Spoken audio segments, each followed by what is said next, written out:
कुछ भी ठीक नहीं है।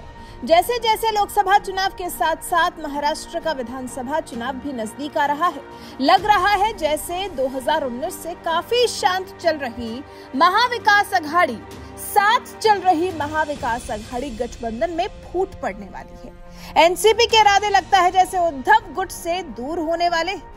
शुरुआत हुई थी अजीत पवार से, एनसीपी के जाने माने नेता और महाराष्ट्र के पूर्व उप मुख्यमंत्री। उन्होंने ही पीएम मोदी की तारीफ से यह सिलसिला शुरू किया था।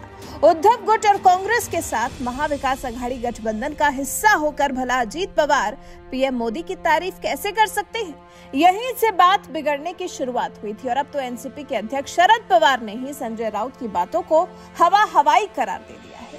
जी, महाराष्ट्र में अपने बड़बोले बयानों के लिए पहचाने जाने वाले उद्धव गुट का हर मौके पर बचाव करने वाले, पुरजोर तरीके से अपनी बात रखने वाले, बीजेपी के खिलाफ सामना के जरिए और वैसे भी भड़ास निकालते रहने वाले संजय राउत की बातों को ही एनसीपी चीफ शरद पवार ने हवाई करार दे दिया है। संजय राउत को लेकर एनसीपी चीफ का ये बहुत बड़ा बयान माना जा रहा है।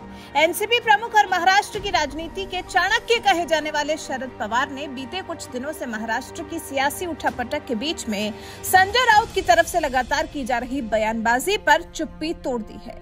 महाराष्ट्र में सीएम बदलने को लेकर उद्धव की शिवसेना वाले राज्यसभा सांसद संजय राउत ने बयान दिया था, जिसे शरद पवार ने उनका अपना निजी बयान माना है।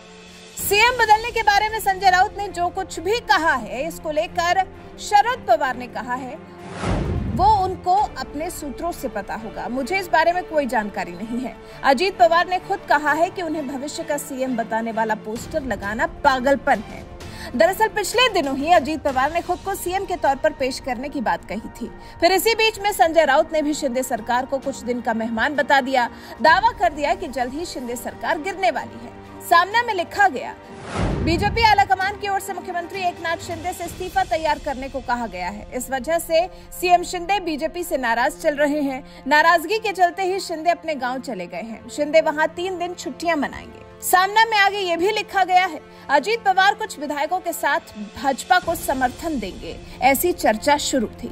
और फिर अजीत पवार को महाराष्ट्र का सीएम बताते हुए धाराशिव में पोस्टर लगा दिए गए। हालांकि अजीत पवार ने साफ कर दिया था कि मैं आजीवन एनसीपी में रहूंगा और शरद पवार के मार्गदर्शन में काम करूंगा। इसी सियासी उठापटक के बीच में संजय राउत और अजीत पवार के बीच में जुबानी तल्खबाजी भी देखने को मिली थी और शरद पवार ने भी अब संजय राउत को लेकर बयान दे दिया है, जो कि पहले से ही बीजेपी पर कुछ ज्यादा ही हमलावर नहीं है, बल्कि एक तरह से पिछले कुछ समय से अलग अलग मुद्दों पर बीजेपी का बचाव ही कर रहे हैं शरद पवार, फिर चाहे वो अडानी का मुद्दा हो या फिर पीएम की डिग्री का। ऐसे में ये संकेत उद्धव ठाकरे वाली शिवसेना के लिए कुछ अच्छे नहीं हैं। ये महाराष्ट्र की बदलती राजनीति सीएम शिंदे के फेवर में है या नहीं ये नहीं पता, लेकिन इतना जरूर लग रहा है जैसे एनसीपी का संजय राउत से मोह भंग हो रहा है। और अगर ऐसा होता है तो फिर तो उद्धव की शिवसेना के लिए और मुश्किल हो सकती है, क्योंकि फिर तो महाविकास अघाड़ी गठबंधन के सुरक्षित रहने वाला नारा भी उद्धव वाली शिवसेना नहीं लगा पाएगी। वैसे जिस तरह से संजय राउत की बातों को शरद पवार ने खुद आगे आकर हवाई बता दिया है, इस बारे में आपका क्या कुछ कहना है? अपनी राय हमें कमेंट कर जरूर बताएं।